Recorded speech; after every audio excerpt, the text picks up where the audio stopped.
Assalamualaikum warahmatullahi wabarakatuh. Perkenalkan, nama saya Miranda dari kelas 9. Di sini saya akan menjelaskan tentang materi PPKN kelas 9 bab 1 semester 2, Keberagaman Masyarakat Indonesia dalam Bingkai Bhinneka Tunggal Ika.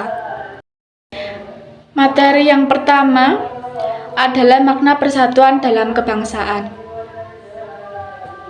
Persatuan berarti perkumpulan dari berbagai komponen yang membentuk menjadi satu. Sedangkan kesatuan merupakan hasil perkumpulan tersebut yang telah menjadi satu dan utuh. Alat yang dapat mempersatukan bangsa Indonesia yaitu Dasar Negara Pancasila, Undang-Undang Dasar Negara Republik Indonesia tahun 1945, Bhinneka Tunggal Ika, Negara Kesatuan Republik Indonesia, lambang-lambang identitas nasional seperti bendera merah putih, lambang negara Garuda Pancasila, dan lagu kebangsaan Indonesia Raya. Materi yang kedua, prinsip persatuan dalam kebangsaan, suku, agama, ras, dan antar golongan. Prinsip-prinsip persatuan dan kesatuan yaitu prinsip Bhinneka Tunggal Ika, prinsip nasionalisme Indonesia, prinsip kebebasannya bertanggung jawab, prinsip wawasan Nusantara, dan prinsip persatuan pembangunan untuk mewujudkan cita-cita reformasi. Materi yang ketiga, bentuk keberagaman masyarakat Indonesia. Keberagaman masyarakat Indonesia meliputi suku bangsa, agama, budaya, adat istiadat, bahasa daerah, pandangan politik, dan golongan. Mr. Van Vollenhoven mengungkapkan tentang sistem lingkaran hukum adat yang mengklasifikasikan dari sekian ratus adat di Indonesia menjadi 19 lingkaran hukum adat dan suku bangsa, yaitu Aceh, Gayo Alas dan Batak, Minangkabau, Sumatera Selatan, Melayu, Bangka Belitung, Kalimantan, Minahasa, Gorontalo, Toraja, Sulawesi Selatan, Ternate, Ambon, Timur, Irian Jaya, Bali dan Lombok, Jawa, Yogyakarta, dan Jawa Barat. Ada beberapa daerah di wilayah Indonesia yang memiliki sistem kekerabatan yang masih kuat dianut oleh masyarakat. Sistem kekerabatan tersebut adalah 1. Parental, 2. Patrilineal, 3. Matrilineal. Sistem kekerabatan parental menarik garis keturunan dari kedua belah pihak, ayah dan ibu. Kedudukan laki-laki dan perempuan sama. Sistem kekerabatan patrilineal menarik garis keturunan dari pihak bapak di mana kedudukan laki-laki lebih tinggi dibandingkan perempuan.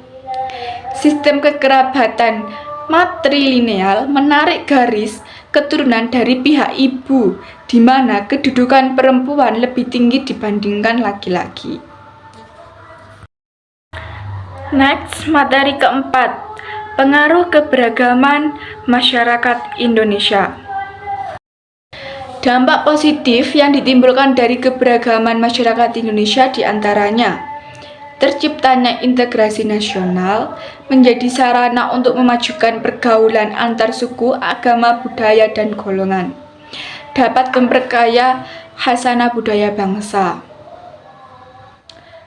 Yang kedua, dampak negatif yang ditimbulkan dari keberagaman masyarakat di Indonesia antaranya terjadinya konflik dalam masyarakat, munculnya sikap primordialisme, munculnya sikap etnosentrisme, dan fanatisme yang berlebihan.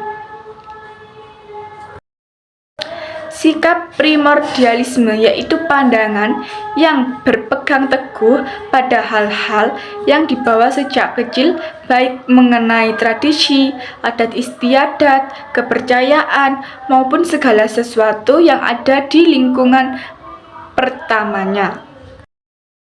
Sikap etnosentrisme yaitu suatu pandangan yang menganggap bahwa suku bangsanya sendiri lebih unggul dibandingkan dengan suku yang lainnya. Fanatisme yang berlebihan, yaitu paham yang berpegang teguh secara berlebihan terhadap keyakinan sendiri sehingga menganggap salah terhadap keyakinan yang lain.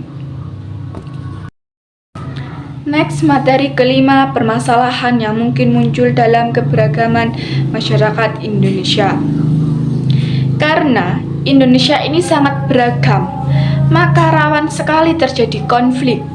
Macam-macam konflik berdasarkan jenisnya dapat digolongkan menjadi konflik antar suku, konflik antar agama, konflik antar ras, dan konflik antar golongan.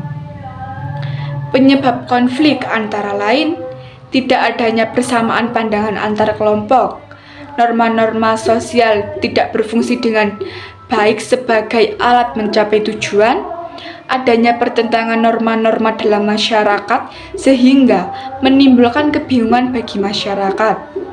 Sanksi terhadap pelanggar atas norma tidak tegas atau lemah. Tindakan anggota masyarakat sudah tidak lagi sesuai dengan norma yang berlaku. Terjadi proses disosiatif, yaitu proses yang mengarah pada persaingan tidak sehat, tindakan kontroversial, dan pertentangan konflik. Gejala yang memiliki potensi menjadi konflik. Berikut ini adalah gejala yang memiliki potensi menjadi konflik. Yang pertama, gejala menguatnya etnosentrisme kelompok. 2. Stereotip terhadap suatu kelompok. 3. Hubungan antar penganut agama yang kurang harmonis. 4. Hubungan antar penduduk asli dan penduduk pendatang yang kurang harmonis. Next, akibat dari terjadinya konflik. Yang pertama, perpecahan dalam masyarakat. Yang kedua, kerugian harta, benda, dan korban manusia. Ketiga, kehancuran nilai-nilai dan norma sosial yang ada. Dan yang terakhir, perubahan kepribadian. Materi keenam, upaya pencegahan konflik yang bersifat SARA. Nah, untuk mengatasi konflik yang bersifat SARA, kepanjangan dari SARA adalah suku, agama, ras, dan antar golongan. Ada dua cara nih, yaitu secara preventif dan represif. Cara preventif artinya upaya dilakukan untuk mencegah terjadinya masalah atau sebelum masalah terjadi. Contohnya mengembangkan sikap toleransi, kerjasama, latihan bersama, dan sebagainya. Cara represif adalah upaya mengatasi masalah pada saat atau setelah terjadinya masalah. Contohnya penangkapan, pembubaran paksa, dan sebagainya. Nah, apakah setelah kedua cara tersebut dilakukan, korban dari konflik dibiarkan begitu saja? Tentu tidak. Ada tindakan yang disebut dengan cara kuratif. Apa sih cara kuratif itu? Cara kuratif merupakan upaya tindak lanjut atau penanggulang akibat masalah yang terjadi. Cara ini bertujuan untuk mengatasi dampak dari masalah yang terjadi.